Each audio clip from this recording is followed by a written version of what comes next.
기회를 주셔서 제가 평소에 불교계에 대해서 한국의 불교 음악은 이런 것입니다 하는 얘기를 참 하고 싶었는데 아주 좋은 시간을 얻었다고 생각합니다.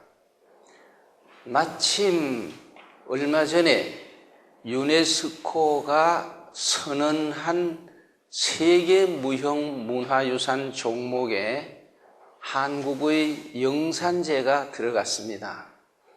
영산제를 넣은 것은 제 의식의 중요성보다는 한국제에서 사용하는 예능이 중요하기 때문에 그렇게 인정받은 것입니다. 그 예능의 핵심은 노래로 하는 범패와 몸으로 신고양으로 하는 작법이라고 하는 두 가지입니다. 그런데 이 대단한 우리 노래와 춤에 대해서 한국 불교계가 크게 관심을 가지고 있지 않습니다. 또 그 아름다움을 제대로 느끼지 못하고 가치를 모르는 경우가 많습니다. 이것이 무척 안타까운데 그럼 왜 이렇게 됐느냐? 그것은 일제가 우리나라를 합병한 다음에 1911년 6월에 각 본말사법이라 하는 법을 제정해서 불교계를 몇 개의 본사와 말사로 조직을 정비하면서 통제하기 좋게 하고 그것과 함께 한 발표가 뭐냐 하면 절에서는 절대로 범패나 춤추는 의식을 못한다 하는 금지령이었습니다. 왜 금지했을까요? 그런 제를 올리면 사람들이 많이 모이는데 일제는 우리나라 사람들이 많이 모이는 그 자체를 싫어했고 그네들의 문화정책은 우리 문화를 제대로 전승해 가지 못하도록 하는 것이었기 때문에 그랬습니다. 그리고 일제가 학교를 세워서 소학교, 중학교, 대학교에서 가르칠 때 어떤 식으로 가르쳤느냐 하면요. 교육이라는 것은 저는 사범학교 출신입니다. 그래서 사범학교 졸업하고 초등학교 교사도 한 1년 해봤고 또 대학원 졸업한 다음에는 교육대학교 교수가 돼서 26살부터 많은 초등학교 교사를 양성한 사람인데요. 교육이라는 것은 1시간 수업을 해도 목표를 뚜렷하게 설정해서 하는 겁니다. 그런데 일제가 한국의 학교 교육을 실시할 때 목표가 뭐였겠느냐? 우리나라 사람이 교육을 받으면 받을수록 우리 자신에 대해서 부정적인 시각을 갖도록 유도하는 것입니다. 그래서 우리 문화는 부정적인 측면을 부각시키고 잘 안 되면 왜곡해서라도 한국은 스스로 독립적인 국가를 유지할 수 없기 때문에 일본에 합병했다는 쪽으로 몰아가고 그래서 일제 말기쯤 되면 이런 역사를 만든 한국 사람, 조선 사람이죠. 조센징 하는 용어 자체가 나쁜 놈을 뜻하는 것이 됐어요. 그래봐 조선진 됐으네. 그럼 이놈 거짓말 잘하고 단결할 줄 모르고 이게 나쁜 놈이다. 이런 뜻으로 일본서 사용하는 용어가 될 정도로 그렇게 했고 우리 문화는 우수하기 때문에 안 가르치는 겁니다. 그래서 안 가르쳤는데 해방 후에라도 이것을 회복해서 우리 것을 가르치고 했어야 되는데 계속 안 가르칩니다. 안 가르치니까 우리나라 지금도 학교가 많고 전공이 많지만 여러분 숭례문이 왜 불탔습니까? 8시쯤 거기서 연기 좀 난다고 보도됩니다. 저는 저거 뭐 물 조금이면 끄겠다. 왜 탔습니까? 한국의 건축과에서 한옥에 대해서 안 가르칩니다. 소방수들도 한옥 구조를 모릅니다. 그래서 탄 겁니다. 불 날 수도 있는 거예요. 꺼야죠. 그 구조를 모르기 때문에 탄 겁니다. 얼마나 기가 막히냐면요. 한국의 국립국악원을 지을 때 한옥식으로 제가 준비위원이랄까 자문위원이기 때문에 한옥식으로 지어라. 그러니까 그것 우리나라 정부 이 입찰 제도에 그런 게 없대요. 한옥으로 짓는 말하자면 목수가 입찰도 할 수 없대요. 이런 나라가 되다가 보니까 그렇게 됐습니다. 그래서 서양 사람들은 서양의 기독교가 프로테스탄트에 의해서 개신교가 막 퍼졌지만 옛날에 사용하던 그레고리안 찬트라는 것이 있는데요. 이 그레고리안 찬트하고 우리나라 범패하고가 아주 비슷합니다.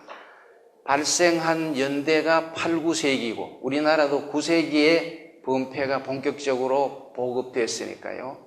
그리고 선율이 하나면서도 아주 예술성이 높은데 서양 사람들은 그 그레고리안 찬트를 지금까지도 아주 소중하게 생각하고 저도 작곡 공부할 때 그 그레고리안 찬트 가지고 작곡 연습을 했습니다. 이렇게 중요하게 쓰는데 우리나라는 지금 범패에 대해서 모르시는 분들이 많고요. 그 다음에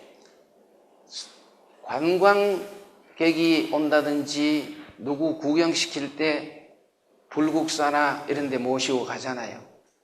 가면 다보탑 석가탑이 참 아름답다. 물론 아름다워요. 거기 백운고 청운교로 올라가면 범종이 있고 큰 법고가 있고 운판이 있고 모고가 있다. 그게 뭐 하는 건지 모르는 사람이 많아요. 오늘 여기 오신 분들은 그런 기물이 서양 여러분 유럽 여행하시다가 보면은 성당을 반드시 가시게 되는데요. 그 성당에 올간이 없다고 생각해 보세요. 올간이 없으면 성당에서 의식을 하나도 못해요. 진행을. 우리 절에도 그 범종이나 법고가 왜 있느냐? 의식할 때 썼던 겁니다. 서양 교회의 올겐과 같은 거예요. 그런데 그런 것을 모르시는 분들이 있거든요. 그러면 우리나라 이 불교의 범패는 언제부터 시작됐고 도대체 어떻게 발달해 왔나? 아주 간단하게 말씀드리면요. 신라 때 우리는 통일되면서 당나라 문물을 전면적으로 받아들입니다. 옷도 당나라 것이 들어오고 신발도 당나라 것이 들어오고 먹이나 붓도 당나라에서 수입하고 비단이 막 많이 들어오고 그럴 때에 악기도 많이 들어오는데요. 우리나라 진감선사라고 하시는 분이 세공사로 말하자면 정식으로 무슨 초청받아 간 건 아니고 중국 가는 일행 중에 끼어서 803년에 당나라로 가십니다.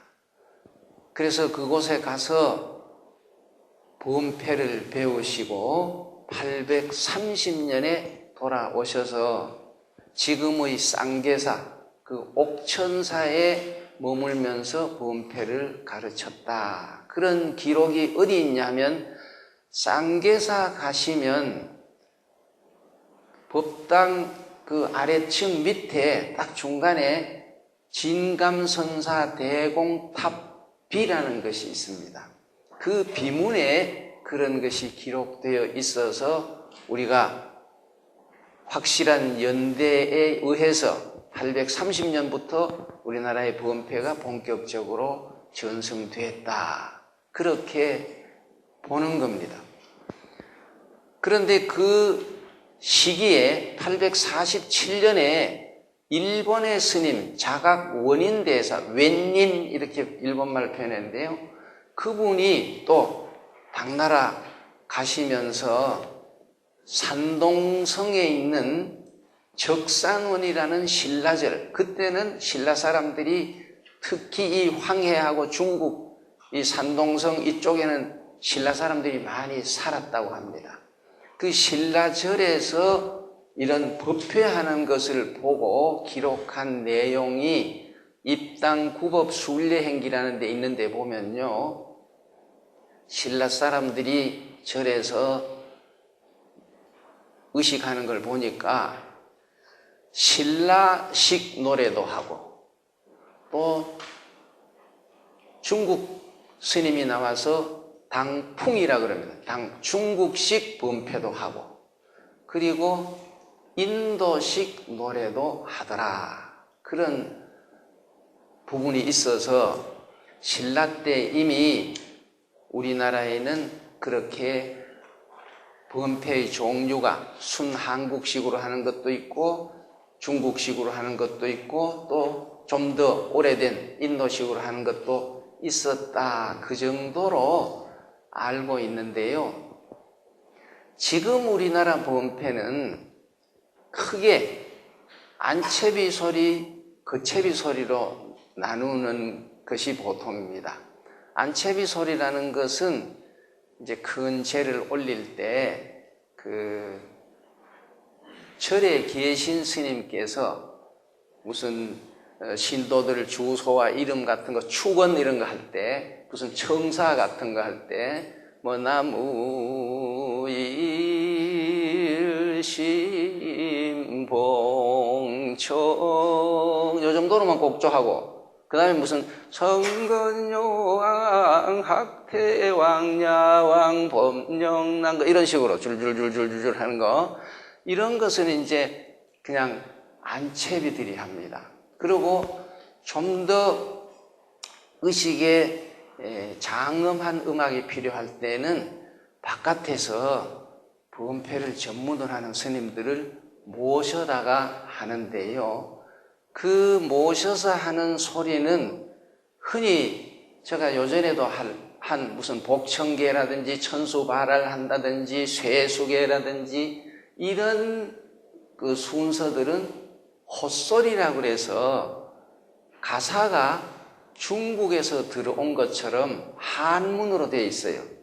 한문은 대개 5글자씩 4구가 되면 이게 정형시가 되는데요. 그러니까 무슨 봉헌 일편향 덕용난사이 근반진사계 역부오수미 이렇게 봉헌 일편향 이렇게 5글자잖아요. 덕용난사이 근반진사계 역부오수미 이렇게 되면 이것을 가지고 이제 노래 곡조로 이렇게 하는데 그 곡조가 아주 멋있습니다. 가령 합장계 같은 것도요. 합장이위화 그러니까 손을 이렇게 합장한 것이 꽃이 된다 이런 뜻이잖아요. 그것을 제가 조금만 해드릴게요. 합장이위화 하면 이 범패하는 방식도 가사는 붙이고 그 다음에 소리를 길게 만들어요. 합장 요걸 붙이고 위화도 붙이고 중간에 이 자를 가지고 이제 길게 느리는데요.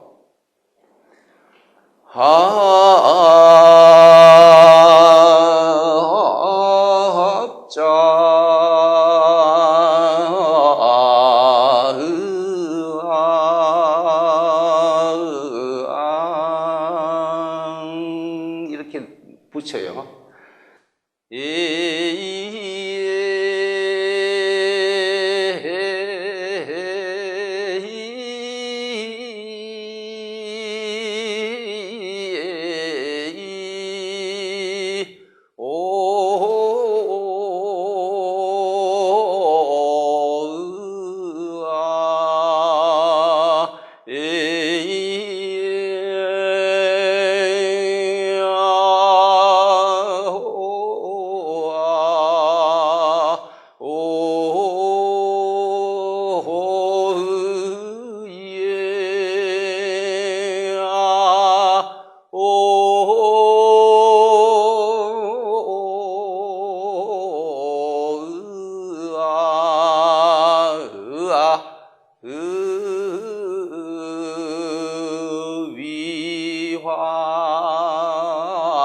이렇게 두 글자를 또 붙여요.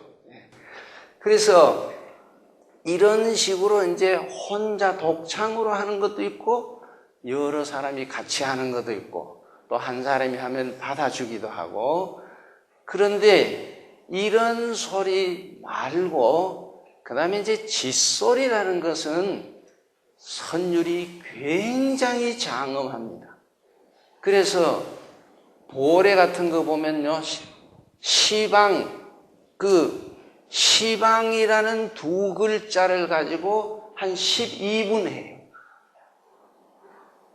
그런데 음악은 선율이 길수록 어려운 거예요. 그리고 대단한 거예요.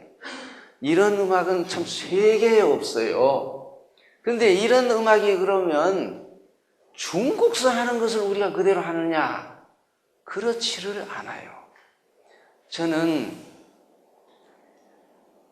2006년도에 중국, 대만, 일본, 한국 4개 나라 불교 음악 페스티벌을 중계를 했는데요.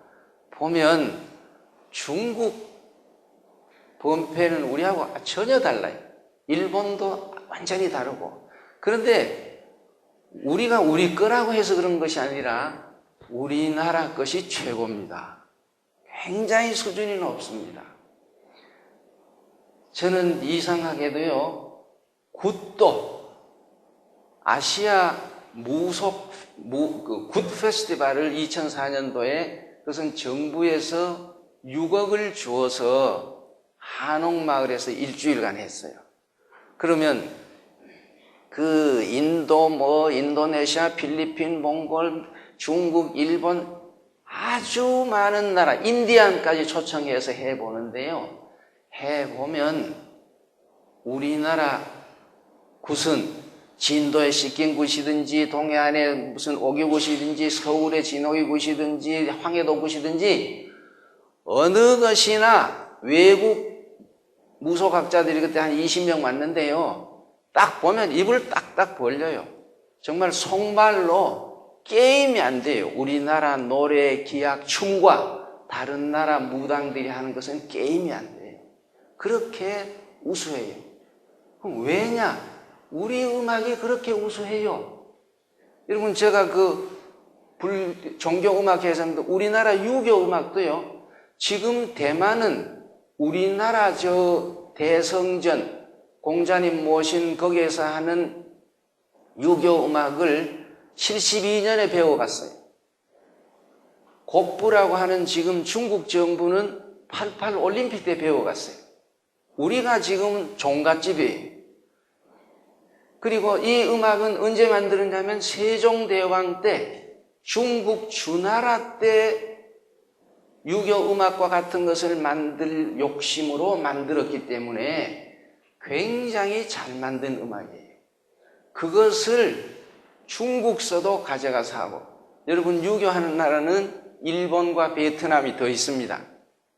그런데 다악이라는 이름으로 유교 음악이 있지만 우리 것하고 참 비교가 안 될 정도로 우리가 우수합니다. 우리나라는 그렇게 음악이 대단한 나라입니다. 문제는 제가 왜 이런 얘기도 자꾸 해야 하냐면 우리나라 음악이 서양 음악보다가 뚝 떨어지면 문제가 달라요. 아프리카 음악처럼 수준이 낮으면 이거 무시해버리고 서양 음악 가지고 다 해도 되는데 우리 음악의 수준이 훨씬 높아요. 적어도 한국 사람들이 받아들인 서양 음악보다는 우리가 본래 가지고 있는 전통 음악이 훨씬 수준이 높아요. 그래서 문제가 된 거예요. 수준이 높으면서 다르기 때문에.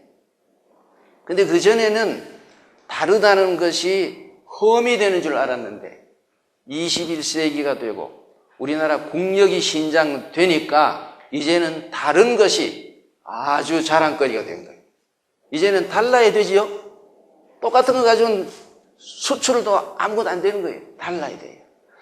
그래서 우리 불교 음악 보면 그렇게 안채비들이 하는 그런 간단한 소리든지 거채비든지 하는 그런 헛소리, 짖소리, 그 다음에 또 한 가지는 완전히 우리나라에서 우리나라식으로 발달한 게 화청 축원할 때 하는 그겁니다. 일심으로 정념은 이렇게 하기도 하고 일심걸청 이렇게 하잖아요. 그것은 불교의 교리를 쉬운 우리말로 압축해서 경기민요곡조로 하는 거예요. 이건 순한국식 불교 음악인 거예요. 이렇게 여러 가지가 있고 이것을 지금 들으려면은 윤년이 든 해, 생전예수제는 여러 절이 모아서 많이 하잖아요. 그럴 땐 그래도 부음패를 해요. 생전예수 영산대법회 해서 여러 절이 하기 때문에 그때 가면 어느 정도 들을 수 있고, 그 다음에 이런 제에 대해서 국가가 중요 무형문화재로 영산제를 지정했기 때문에 발표회 할 때 보면 조금 들을 수 있습니다. 그런데 제가 75년도에 지방대학에 있다가 서울 올라와서 처음 한 이 동국대학의 불교 합창단이었어요. 그 합창단 하면서 범패를 합창으로 편곡해서도 해보고 또 반야신경 같은 것도 옛날 스님들 하는 소리를 잘 듣고 체보해서 합창으로 편곡해서 해가지고 그때 이선근 총장님이 이 엠베서더 호텔에서 세계 불교학 대회 할 때 우리 합창을 했는데 참 칭찬 많이 받았어요. 그런 것도 하고 그러면서 겸해서 한 것이 KBS에 한 3년 후부터는 또 MBC 텔레비전을 제가 한 10여 년 잠깐 했는데요. 4월 초파일이 돼서 불교 음악을 보여주려고 저는 강의로 바쁘니까 조금 늦게 이제 녹화하러 또 KBS에 가니까 무슨 가운을 입은 사람들이 이 초록색 가운을 입고 이렇게 쭉 서 있는데 뭐 덩덩덩 피아노를 치고 있어요. 그래서 저거 뭐냐? 그러니까 불교 합창단인데 그걸 뭐 하러 왔냐?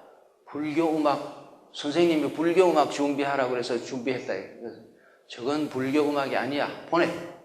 그러고 제가 공원사로 그때는 뭐 포장도 안 됐을 때 택시를 타고 가서 송암 스님이랑 또 여러 그 벽응 스님이라고 있어요. 장벽응 스님 하고 지금은 저쪽에 따로 절을 가지고 계신 한동희 스님 뭐 이런 스님들 김구혜 스님 모시고 가서 불교 음악을 보여줬습니다. 그래서 그 후에 80년대 말까지도 제가 텔레비전 하는 동안은 늘 4월 초팔이 되면은 범패를 보여주려고 노력했었습니다. 그런데 그 무렵에 뭐가 생겼냐면 70년대 중반 들어서 찬불가라고 하는 것이 만들어지면서 그것이 아주 급속도로 퍼져서 여러분들도 그걸 잘 부르고 의식에도 사용하고 계신데 그 찬불가를 한국의 불교 음악이라고 인식하면서 범패를 모르시면 곤란해요.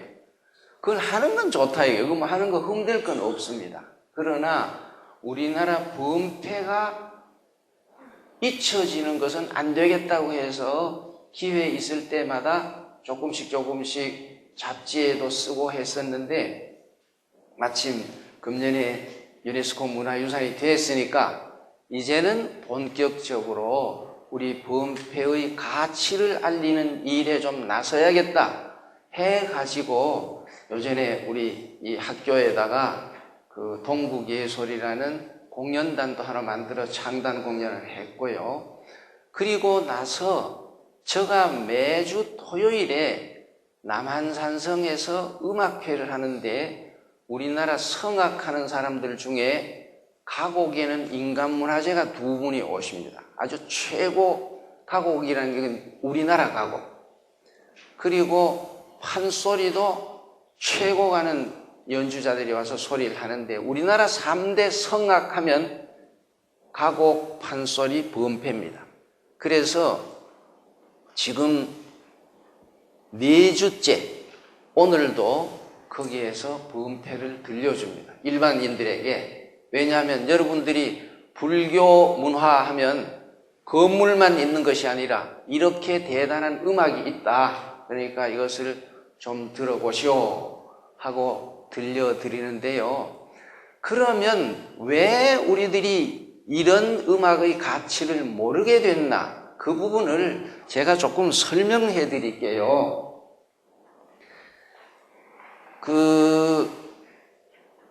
우리 교육이 우리 것을 안 가르쳤다고 그랬는데요.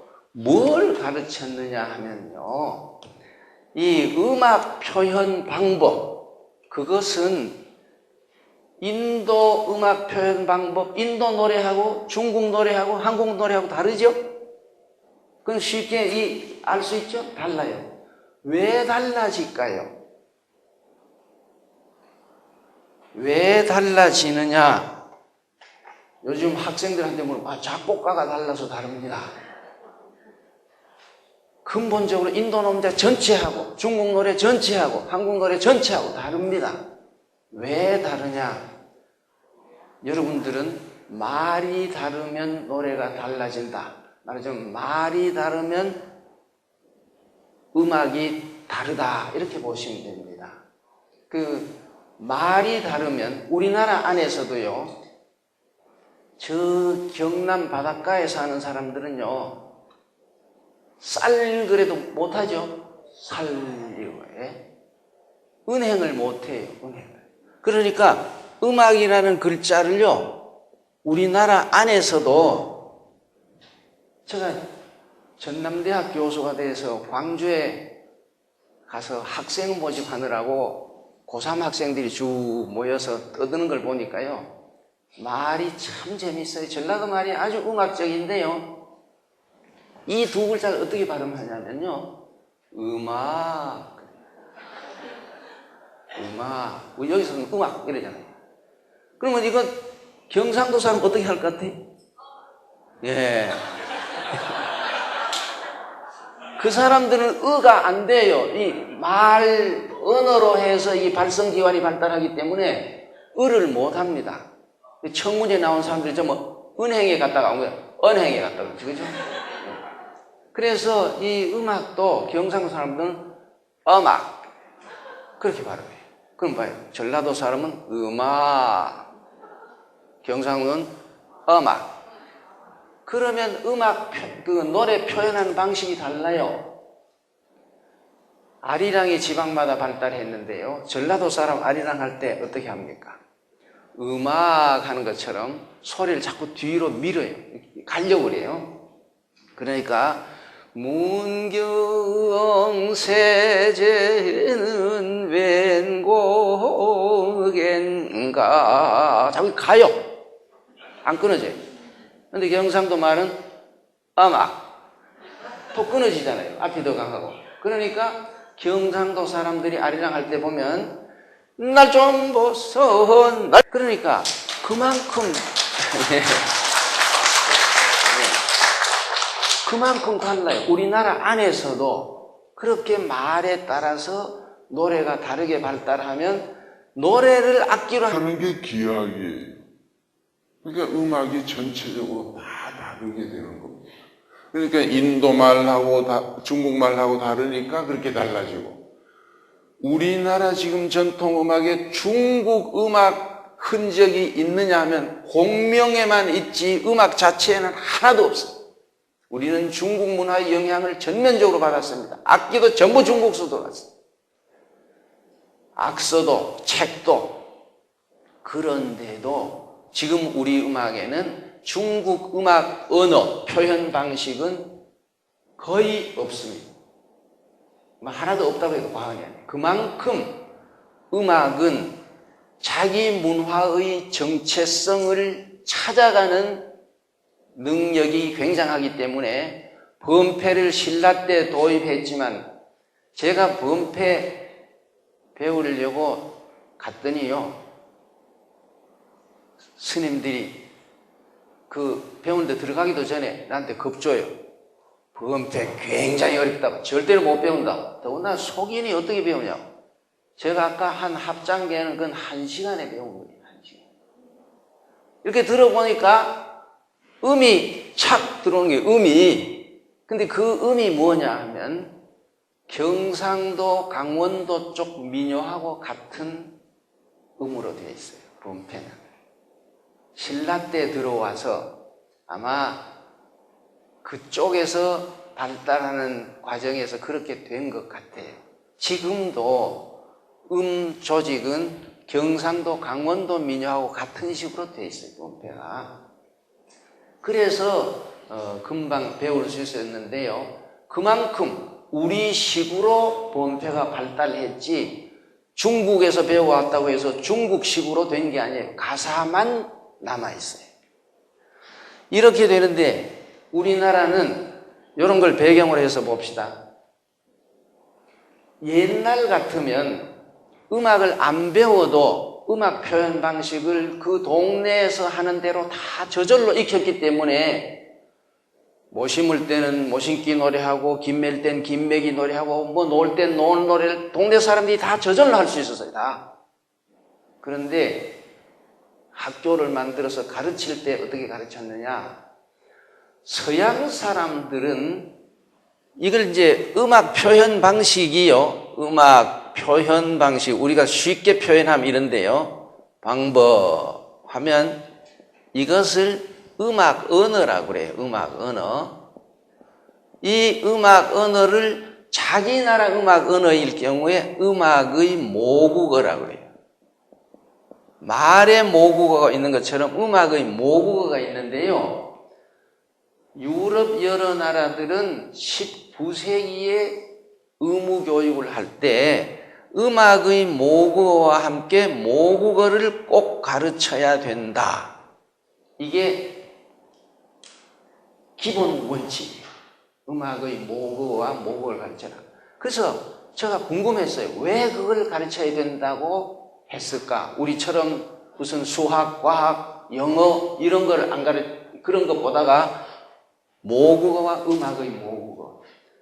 이것을 배워야 어린이들이 문화를 사랑하게 되고 문화를 사랑하게 되어야 진정한 애국심을 갖는다. 그렇게 되어 있어요. 여러분, 요즘 우리가 내년에 이 G20 총회를 한국에서 하는 것에 대해서 대단하게 생각합니다. 굉장한 사건입니다, 사실은. 그런데 선진국 국민의 기본 요건 중에 우리는 한국의 언론들이 맨날 뭐만 가르치냐 하면은 2만 불 되면 선진국 된다. 여러분, 돈만 있고 교양이 없는 사람, 그게 선진국 사람 될 것 같아요. 우리도 그전에 졸부란 말들 많이 썼죠? 여기에 하나 꼭 들어가는 게 뭐냐면 자기 나라 역사와 문화에 대한 자긍심이 있는 국민, 이게 들어갑니다. 자기 나라 역사와 문화에 대한 자긍심을 가지고 있는. 여기에 대해서 우리는 빵점이에요. 이게 식민지 교육의 잔재가 아직도 내려오고 있는. 이 부분, 우리 오늘 오신 분들이 이거 꼭 유념하시기 바랍니다. 이건 알아야 우선은 알아야 뭐 자긍심을 갖죠. 너무도 몰라요.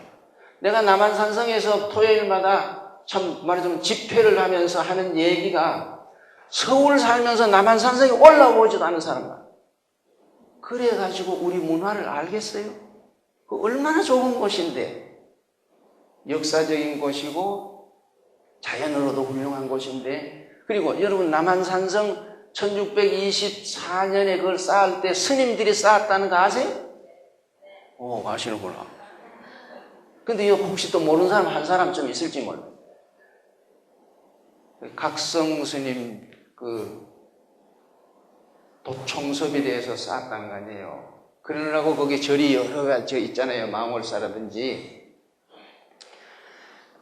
그런데 서양에서는 이런 목표를 가지고 의무 교육을 했기 때문에 음악의 목을 어떻게 가르치느냐? 자기 나라 민요 가지고 가르치는 거예요. 그래서 불란서는 프랑스 민요 가르치고 독일은 다 자기 나라 민요를 가르쳐. 그럼 우리는 어떻게 했냐면은 음악의 목은 생각하지 못하고 교과서를 수입했는데 미국, 영국, 독일, 이태리 요 네 나라 교과서를 수입했어요. 딴 나라는 없어요. 왜냐? 2차 대전 후니까 요거는 우리나라 주둔해 있었고 요거는 그 전에 우리하고 친했어요. 일본하고 친해요. 그래서 이 네 나라 교과서에 있는 그 민요 중에 만만한 것을 가져다가 우리 교과서의 핵심으로 삼고 일본 가서 서양 음악 배운 사람들이 나머지 부분을 채워서 우리나라 음악 교재가 만들어집니다. 그럼 봐요. 이 말과 노래가 밀접한 관계에 있으니까 이 네 나라 말의 관계를 우선 보면 이건 말이 같고 이건 4촌이고 6촌이에요.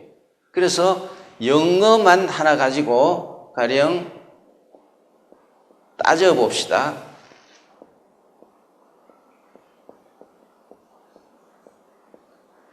이런 문장이 있다 그러면 여기에서 중요한 단어는 이 단어예요.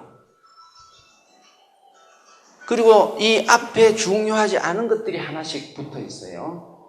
그러니까 말할 때 중요한 것에 액센트를 주니까 the cat 이렇게 말하고 get the rat 이렇게 말하니까 이것을 가지고 노래를 만들려면 이렇게 세로줄을 그어줘야 돼요. 그러면 요게 앞에 나와서 못 갖춘 마디가 되잖아요.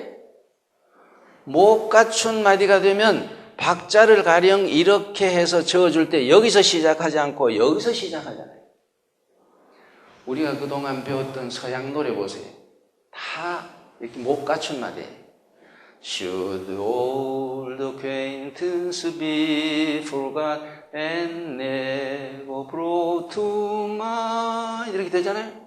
궁딴딴 띠라단딴 궁따리라라 이렇게 딴따리라리라라라 이것도 그렇죠. 딘따라라 디라라람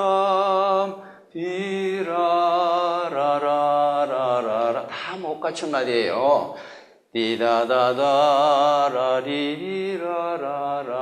디다다다라리라라라라 그 다음도 항상 리리리라다다리리라 이런 식으로 그 전에 초등학교 5함 다다다디 이거 다 못 갖춘 말입니다. 이건 다 영국 민요들이고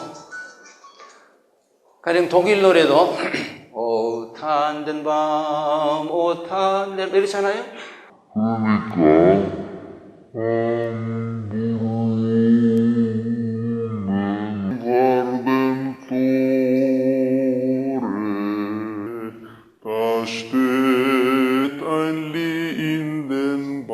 이런 식이 되는 거예요. Ich liebe dich so wie du mich am Abend unterm Morgen 이게 다 못 갖춘 말이에요. 이태리 말도 마찬가지예요. 우리나라 사람들이 좋아하는 이태리 노래 그 축배의 노래라는 거 있어요. 이렇게 여러 사람이 술잔을 해 들고 리비아 이렇게 하는 건데요. 아니 소리를 꽥 질러요. 리비아 이런 식으로 뭐 리비아 뭐 이렇게 하는 부르는 건데요.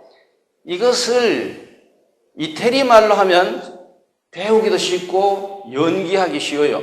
리비아 이러면 되는데요.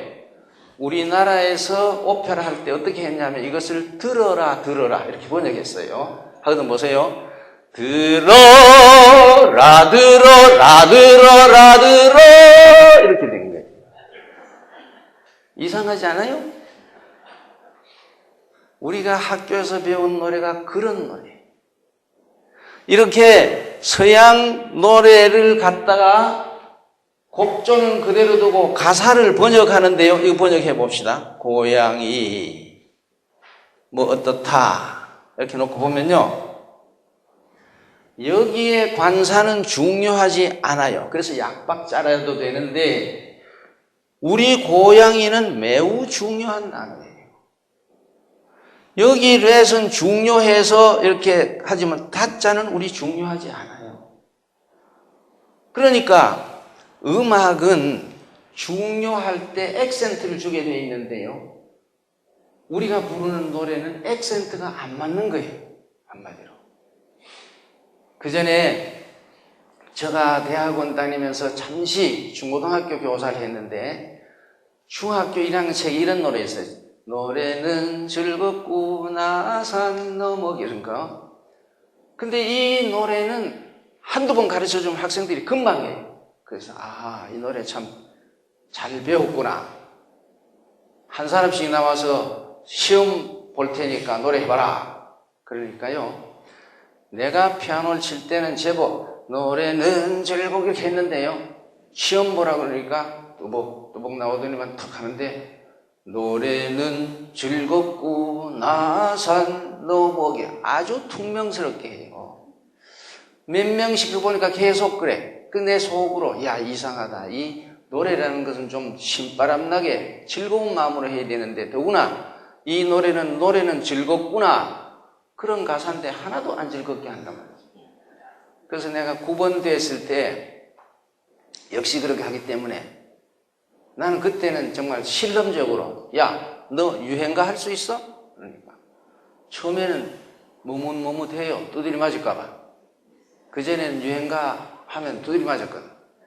근데 학생들이 눈치를 보고 안 때릴 것 같은지 야, 해봐 하니까 이제 유행가를 하는데요.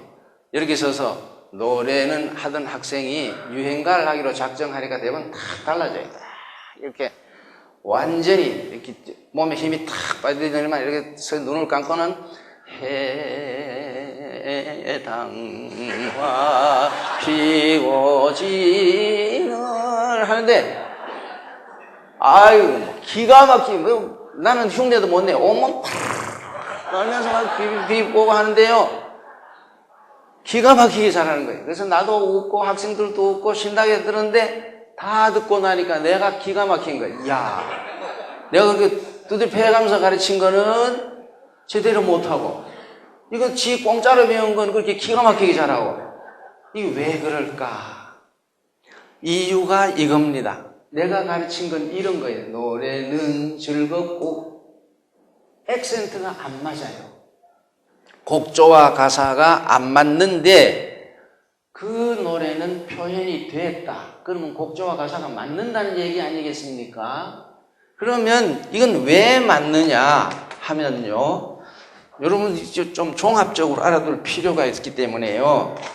우리나라 유행가는 일제시대 때 만들어지는데요. 일본 민요에다가 트로트 리듬을 붙여서요.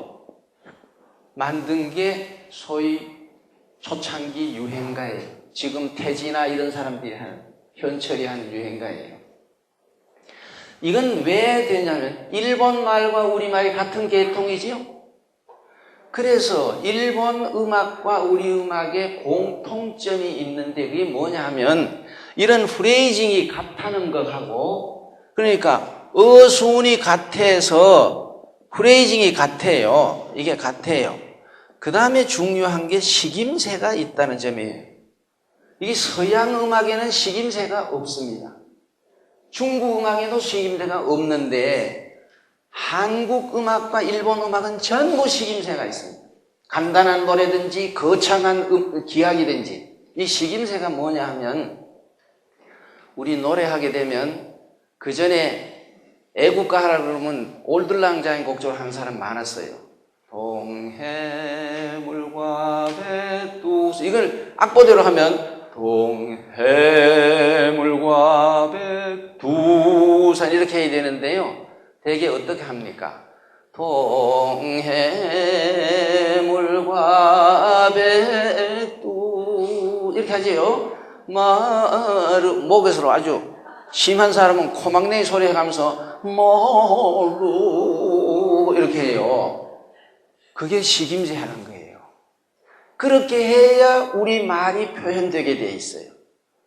여러분, 우리 말은 한마디로 그냥 제 너머 살에 김밭을 하면 발음이 안 돼요. 그래서 노래할 때는 국어 시간에 애는 아 더하기 이라고 그러잖아요. 매개 쫓긴 하면 마이 거이 후이 쫓긴가 도르 이렇게 해요. 마이 거이 이게 매개 이 말이에요. 다 식임새를 하는데 그 식임새를 유행가에서는 살렸어요. 그러니까 작곡하는 사람은 간단하게 해놓지만은 부르는 사람이 시집가 한참 어라 이렇게 하잖아요. 안 그러면 그냥 띠디 따디다 이건데 이것이 있어서 표현이 되는 거예요. 그리고 이 유행가는 사실은 추임새도 일본하고 우리하고 다 공통으로 있어요. 우리는 땡기타면 얼쑤 이렇게 하는데 일본 사람들은 그렇게 안 해요. 딱 여기 노래하면 두 사람이 앞에 서서 요요이꾼이라고 내가 가령 노래를 하나 이렇게 하면 섰다가 사이사이 이렇게 예. 그 추임새하는 방식이 달라요. 그러나 이런 것이 있어서 이게 우리하고 잘 되는 거예요. 자, 이런 것은 일본에서 들어온 우리 유행가입니다.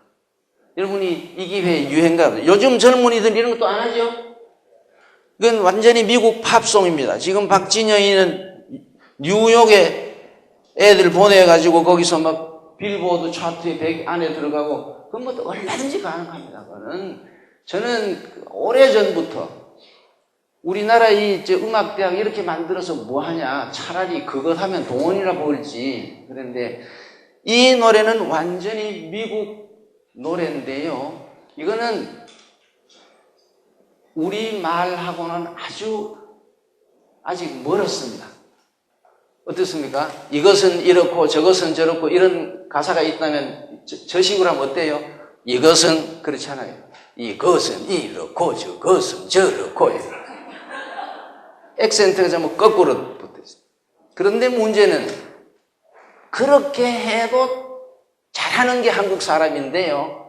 이런 노래를 하면서 잘하는 젊은이들이 신미안을 가질 수 없다는 거예요. 신미안이라는 것은 음악의 아름다움은 가사와 곡조와 창법과 이것이 잘 어우러져서 표현될 때 거기서 얼씨구 이게 나오는 건데 이런 노래에서는 신미안을 기를 수가 없어요. 이 음악 교육의 가장 중요한 목표는 미에 대한 신미안과 기능으로 음악 언어를 사용할 줄 알게 하는 거예요. 근데 우리는 지금 교육이 이것 다 빵점이에요. 안 되고 있는 거예요. 이러니까 이게 이제 나가면 어떻게 되냐. 이러니까 찬불가가 우리 거하고 맞는지 안 맞는지를 구별을 못하는 이런 맹이 돼 있다. 맹이 되는 거예요. 이런 거. 그 다음에 이 우리나라 유행가부터 따져봅시다. 이 통기타 가수들이 하는 노래 있죠? 이것을 우리가 포크 가요라고 그래요. 포크 가요. 여기 포크가 어느 나라 포크일까요? 이 포크는 이 포크입니다. 한국의 민요가 아닙니다. 그러니까 한국 지금 일반 대중들이 서양 민요식 언어도 체험하고 이걸 제일 잘해요. 찬송가하고 이렇게 돼요. 그래서 지금 찬불가가 이 식으로 돼요. 찬송가를 흉내내기 때문에. 그 다음에 팝송식으로 된 거. 그러면서 없는 게 뭐냐? 우리 민요식으로 된 노래가 없어요. 이건 기가 막힐 노릇인데 이제 그 이유는 또 딴 데 있어요. 그 다음에 한국 가곡이라고 하는 것. 무슨 뭐 가곡판이 뭐 그리운 금강산 있잖아요. 여러분 한국 가곡을 우리나라 성악가들이 외국 가서 못 부른다는 사정을 아십니까? 조수미가 이태기에서 그리운 금강산 가지고 독창회했다는 얘기 들어보셨습니까? 못 부릅니다. 한 얘기를 들려주면요. 내 후배가 독일에 가서 거기서 우리나라 성악가들 몇 하고 독일 사람들하고 같이 스타디 그룹을 했는데 한국서 왔다 그러니까 한국 가곡 해보라. 그래서 한 사람이 나가서 누구의 주제론가 하니까 아니 그런 노래 하지 말고 한국 가곡 하라. 그것도 뭣도 모르고 한 사람이 세모시 옥색 치마 그러니까 끝나기도 전에 그런 노래 하지 말고 한국 가곡 하라고. 그래서 나를 아는 그 후배가 이게 바로 최종민 선생님 그 얘기구나. 그래서 나가서 날 좀 보소 그거 잘한다고 또 해보라고. 장산권마루에 이것도 하고 박연폭포도 하고 신고산 타령도 하고 자기가 고등학교 교사할 때 합창지도 했던 민요를 쭉 했더니 그 당신 한국 가곡 좋다고 우리 대학에 와서 특강을 해달라고. 그래서 이제 가서 해줬더니 그게 좋다고 또 딴 대학에 또 불려가고 몇 군데 불려갔어요. 그러니까 요즘 어떤 세상이에요? 음반 회사에 찾아온 거예요. 한국 가곡 하면 다른 성악가들은 한국 가곡 할 줄 모르는데 당신이 한국 가곡 하니까 독일서 음반을 냅시다. 그쯤 되니까 지도 양심이 있죠. 나한테 전화를 했어요. 그래서 내가 우리나라 가곡도 좀 가르쳐주고 판소리도 아레인지를 해서 가르쳐준 적이 있는데요. 우리 또 오신 분들이 우리나라 가곡을 잘 모르는 가곡은 그 곡조가 범퇴하고 가곡하고가 레벨이 비슷한데 과거에 어떤 말이 있었냐면 가곡이 사실 범퇴에서 나왔다 이런 말이 있을 정도예요. 왜냐하면 가곡이 늦게 발달했으니까. 가곡은 그 대신 좀 유교적인 그 정서가 거기에 투영돼 가지고 예를 들면 이런 식이에요. 벽산 창이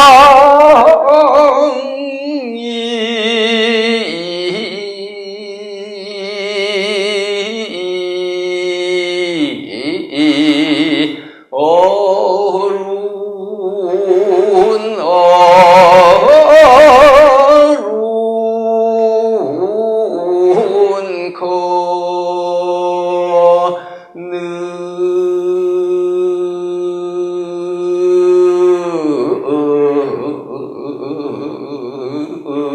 이런 식으로 좀 흥청흥청하게 하는데요. 이런 곡조가 굉장히 여러 곡 지금 전해 내려오고 있어서 이 노래에 이제 인간문화재를 정해 두고 그러는데요.